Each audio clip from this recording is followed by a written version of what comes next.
कुंडली में अनेक तरह के दुर्योगों का वर्णन मिलता है। सारे दुर्योगों में सबसे खराब योग जिसे कहते हैं वह है काल सर्प योग।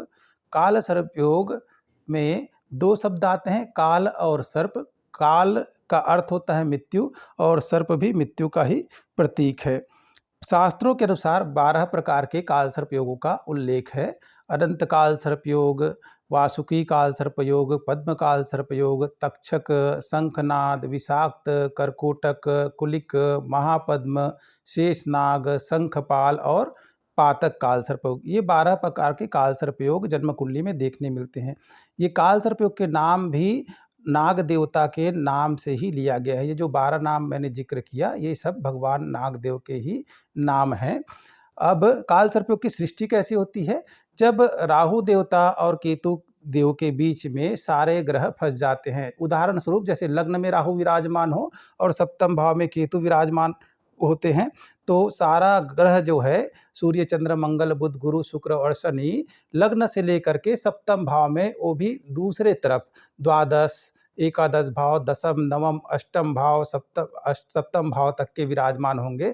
इसका अर्थ क्या है कि राहु और केतु एक अक्ष का निर्माण करते हैं। किसी भी कुंडली में आप देखेंगे तो राहु के ठीक सामने 180 डिग्री सामने केतु देवता विराजमान होते हैं और उसके उल्टी दिशा में, क्योंकि सारे ग्रह तो मार्गी और वक्री होते रहते हैं। सूर्य, चंद्रमा हम सदैव जो है मार्गी होते हैं, बाकी ग्रह मार्गी वक्री होते हैं, लेकिन राहु और केतु सदैव वक्री चलते हैं। वक्री का अर्थ होता है जैसे चंद्रमा मेष, वृष, मिथुन, कर्क इस तरह से परिभ्रमण करते हैं, तो राहु देवता जो चलते हैं मेष, मीन, कुंभ, मकर, इस तरह से उल्टी दिशा की तरफ भ्रमण करते हैं। तो काल सर्प योग तभी माना जाता है जब राहु देवता से, जैसे राहु देवता लग्न में विराजमान है और केतु देवता सप्तम में विराजमान है, और बाकी जो सारे ग्रह हैं सूर्यदेव, चंद्रदेव, मंगल देवता, बुध देवता, गुरुदेव, शुक्रदेव, शनिदेव महाराज, वो मेष राशि के बाद मीन राशि, कुंभ राशि, मकर राशि, धनु राशि, वृश्चिक राशि और तुला राशि के मध्य में विराजमान हो जाएं,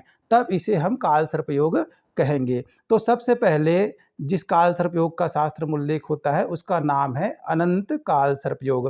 अनंत काल सर्प योग से पीड़ित जो जातक होते हैं उनको शारीरिक रूप से आदि व्याधि से ग्रसित रहते हैं, शरीर स्वस्थ नहीं रहता, मानसिक रूप से परेशान रहते हैं, क्योंकि लग्न में ही राहु देवता विराजमान है और सप्तम भाव में केतु के विराजमान हो जाने से रोजी रोटी, सेवंथ हाउस जो है वो रोजी रोटी का कारक है, और वैवाहिक जीवन, तो वैवाहिक सुख की कमी होती है या विवाह संबंध अच्छे नहीं होते।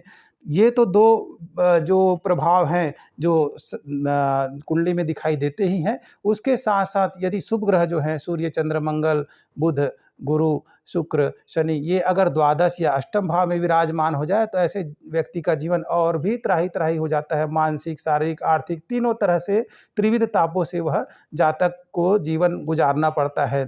ये काल सर्पयोग का निर्माण तो पिछले जन्म के पाप कर्मों के कारण होता है। अब इसका निदान क्या है? इसका केवल शास्त्र में एक ही निदान बताया गया है, महादेव भगवान की शरणागति। क्योंकि जो व्यक्ति महादेव के शरण में चले जाते हैं तो महादेव के गले में जो हार है वह है सर्प का। सर्प की का जो मस्तक है वो राहु कहलाता है और जो धड़ है वो केतु कहलाता है।